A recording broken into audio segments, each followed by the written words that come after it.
سلام حبيباتي، نتمنى تكونوا بخير وعلى خير. اليوم جيت ندير معكم مقشر بمكونات طبيعية ومتوفرة في كل منزل. نبدأ على بركة الله. المكونات اللي نحتاجو سكر، أي سكر. أنا نحب صراحة نحب نستعمل السكر البني. إذا كان ما كاش متوفر عندكم تقدروا ديروا السكر العادي الأبيض.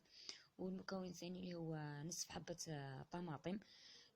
نغمس نصف حبة الطماطم في السكر ونمررها على بشرة الوجه بحركات دائرية لمدة 5 دقائق، وثم نتركها مدة 5 دقائق أخرى. وبعدها نعمل حركات دائرية باليد ونشطف الوجه.